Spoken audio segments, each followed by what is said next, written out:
Assalamualaikum warahmatullahi wabarakatuh. Di sini kelompok akan memaparkan mengenai materi tinjauan tata kelola. Nah, sebelumnya saya perwakilan dari kelompok A akan memperkenalkan anggota kelompok kami. Yang pertama yaitu Febiola NPM akhir 057, Dena NPM akhir 074, Naninda NPM akhir 205, Aziza NPM akhir 215, dan juga Arini NPM akhir 2118. Berikut adalah pemaparan materi dari kelompok A. Di sini saya akan membahas mengenai latar belakang konflik dalam perusahaan. Nah, penjelasan perlunya tata kelola korporat diawali dari teori keagenan yang dikembangkan oleh Jensen dan Menkling. Nah, terdapat beberapa konflik kepentingan antara prinsipal dan agen antara lain. Yang pertama yaitu konflik antara pemegang saham dan manajer, di mana konflik antara manajer dan pemegang saham karena perilaku self-interest. Yang kedua yaitu konflik antara kreditur dan pemegang saham. Masalah keagenan terjadi ketika manajer berusaha mentransfer kesejahteraan dari kreditur ke pemegang saham dan atau dirinya sendiri. Yang ketiga yaitu konflik antara pemegang saham pengendali dan pemegang saham non pengendali. Dalam konflik antara pemegang saham pengendali dan non pengendali, pemegang saham pengendali dapat menggunakan kekuasaan mereka untuk menguntungkan diri sendiri dengan mengorbankan kepentingan para pemegang saham minoritas. Dan yang keempat yaitu konflik antara pemangku kepentingan dan pemegang saham atau manajer. Nah, kepentingan yang menimbulkan konflik antara pemegang saham atau manajer dengan pemangku kepentingan yang lainnya. Selanjutnya yaitu mengenai definisi dan pilar tata kelola korporat. Nah, yang pertama yaitu definisi. Nah, tata kelola korporat adalah seperangkat tata hubungan atau sistem antara berbagai pihak yang berkepentingan dengan perusahaan organisasi. Nah, dengan tujuan untuk mengarahkan dan mengendalikan perusahaan atau organisasi demi tercapainya tujuan perusahaan atau organisasi tersebut. Nah, pilar tata kelola korporat pada PUGKI versi 2019 yang dilanjutkan dengan versi 2021, istilah tata kelola diganti menjadi governansi korporat karena frasa tata kelola dalam korporasi lebih berfokus pada pengurusan internal korporasi, sedangkan governansi berkaitan dengan pemangku kepentingan yang lebih luas, antara lain hak-hak para pemegang saham dan pihak lainnya yang berada di luar ruang lingkup pengelolaan direksi. Nah, pada PUGKI 2021 ini direkomendasikan terutama bagi korporasi yang terdaftar di pasar modal dan mengelola dana masyarakat. Nah, pedoman ini terdiri dari prinsip, rekomendasi, dan panduan yang mendorong praktik tata kelola korporat yang baik dan dijiwai oleh 4 pilar tata kelola korporat, yaitu yang pertama, perilaku beretika, akuntabilitas, transparansi, dan berkelanjutan. Prinsip-prinsip dalam Pedoman Umum Governansi Korporat Indonesia atau PUGKI 2021. Nah, PUGKI 2021 ini terdiri dari 8 prinsip yang dibagi dalam 3 kelompok prinsip. Yang pertama tuh, kelompok prinsip pertama mencakup fungsi pengurusan dan pengawasan korporasi, yaitu direksi dan juga dewan komisaris. Lalu kelompok prinsip kedua mencakup proses dan keluaran yang dihasilkan oleh direksi dan dewan komisaris. Lalu yang kelompok ketiga mencakup pemilik sumber daya yang terutama akan menerima manfaat dari pelaksanaan governansi korporat. Lalu dari ketiga kelompok tersebut itu ada prinsip 1 sampai prinsip 8. Yang pertama itu peran dan tanggung jawab direksi dan dewan komisaris. Prinsip kedua, komposisi dan remunerasi direksi dan dewan komisaris.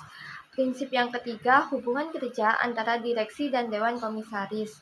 Prinsip keempat, perilaku etis. Prinsip kelima, manajemen risiko, pengendalian intern dan kepatuhan. Prinsip keenam, pengungkapan dan transparansi. Prinsip ketujuh, hak-hak pemegang saham, dan prinsip yang kedelapan, hak-hak pemangku kepentingan. Manfaat tata kelola perusahaan dan pembangunan. Di sini ada 4.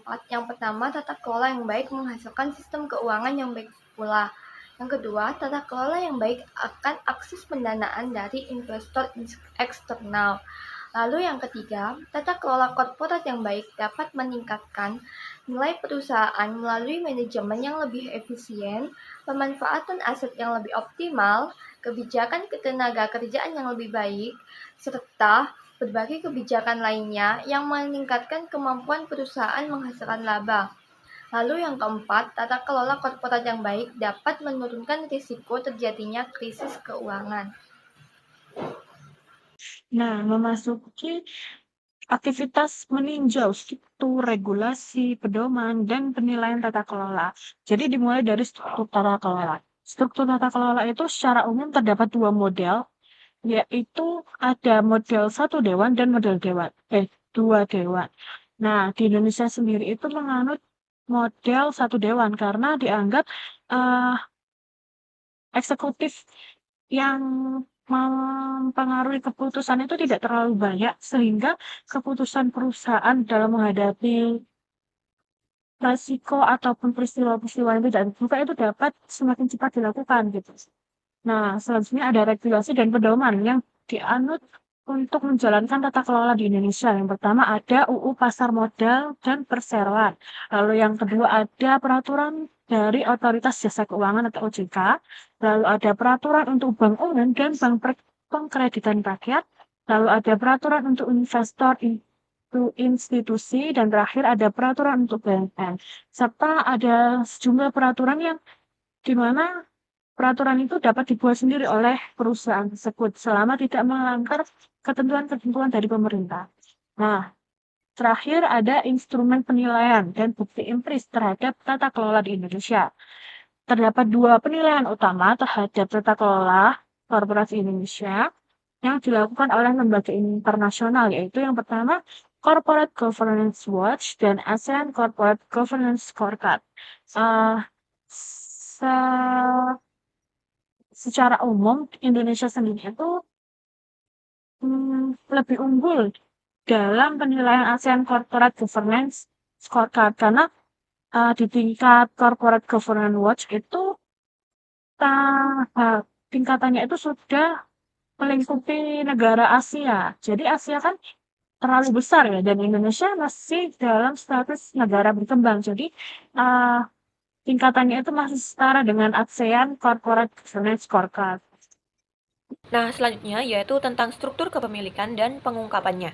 Jadi, pemegang saham mempunyai hak kendali atau control or voting rights dan hak atas arus kas atau cash flow rights atas kepemilikan sahamnya di suatu perusahaan. Jadi, hak kendali adalah kemampuan pemegang saham untuk mengendalikan perusahaan melalui penggunaan hak suaranya dalam RUPS atau rapat umum pemegang saham. Sedangkan hak atas arus kas adalah hak atas penerimaan kas atau dividen yang berasal dari laba sesuai dengan proporsi kepemilikan pemegang saham. Jadi, hak arus kas juga mencerminkan proporsi investasi pemegang saham di perusahaan. Jadi, jika pemegang saham memiliki perusahaan secara tidak langsung melalui struktur piramida atau cross shareholding, maka hak kendali dari pemegang saham tersebut lebih besar dibandingkan dengan hak arus kasnya. Jadi, besaran hak arus kas adalah hasil dari persentase kepemilikan dari setiap kepemilikan dalam suatu rantai kepemilikan. Jika rantai kepemilikan lebih dari satu, maka hak arus kas adalah jumlah hak arus kas dari masing-masing rantai kepemilikan. Sedangkan besaran dari hak kendali diperoleh dari persentase kepemilikan yang paling kecil dari rantai kepemilikan. Jika rantai kepemilikan lebih dari satu, maka hak kendalinya adalah jumlah dari hak kendali di masing-masing rantai kepemilikan. Nah, selanjutnya masuk ke pengungkapan struktur kepemilikan pemegang saham. Jadi, keberadaan perjanjian pemegang saham juga dapat menyebabkan kelompok pemegang saham tertentu dengan kepemilikan saham masing-masing yang relatif kecil dapat bertindak sebagai pemegang saham mayoritas atau pemegang saham dengan suara terbesar. Jadi, perjanjian pemegang saham tersebut dapat mengatur berbagai hal yang dapat mengubah kemampuan pemegang saham dalam mempengaruhi kebijakan perusahaan. Oleh karena itu, keberadaan struktur modal dan perjanjian pemegang saham tersebut perlu diungkapkan. Jadi, ada dua surat edaran dari OJK. Yang pertama itu surat edaran OJK nomor 30 garis miring SE-OJK 04 2016 tentang bentuk dan isi laporan tahunan emiten dan perusahaan publik mengharuskan adanya pengungkapan kepemilikan saham utama baik secara langsung maupun tidak langsung sampai kepada pemilik individu yang disajikan dalam bentuk skema atau diagram. Namun, studi yang dilakukan menemukan bahwa belum banyak perusahaan yang mengikuti ketentuan tersebut. Jadi surat edaran tersebut juga mengharuskan adanya uraian tentang nama komisaris dan direktur serta persentase kepemilikannya pada saham perusahaan. Lalu surat edaran yang kedua itu surat edaran OJK nomor 16 SEOJK 04 2016 yang merupakan pemutahiran SEOJK tahun 2016 mulai mewajibkan adanya pengungkapan kepemilikan saham baik langsung maupun tidak langsung dari komisaris dan direktur. Seperti yang dijelaskan sebelumnya, perjanjian pemegang saham adalah cara yang biasa dilakukan oleh kelompok pemegang saham tertentu yang secara individual memiliki kepemilikan saham kecil untuk bertindak bersama sebagai mayoritas atau setidaknya menjadi satu kelompok pemegang saham terbesar. Perjanjian pemegang saham dapat mencakup berbagai hal, termasuk bagaimana memilih direksi dan dewan komisaris, mengharuskan pemegang saham yang tergabung untuk memberi suara sebagai satu kesatuan. Next adalah faktor penentu tata kelola perusahaan terbuka di Indonesia. Jadi faktor pertama itu adalah negara. Jadi ternyata negara dengan tingkat perlindungan hukum pemegang saham non pengendali yang kuat itu jauh lebih baik dibandingkan dengan negara dengan tingkat perlindungan hukum yang lemah. Kenapa? Pertama, karena investor of course jauh lebih percaya dengan negara dengan tingkat hukum yang kuat. Karena pasti risiko eksploitasi oleh pemegang saham pengendali atau manajemen itu rendah. Terus perusahaan di negara hukum yang kuat itu juga cenderung lebih transparan dalam laporan keuangannya dan dalam pengambilan keputusannya. Terus juga ini pasti mempengaruhi pasar modal ya. Jadi pasar modal itu lebih stabil dan juga berkembang. Dan of course itu semua menguntungkan si pemegang saham. Kemudian industri dan perusahaan.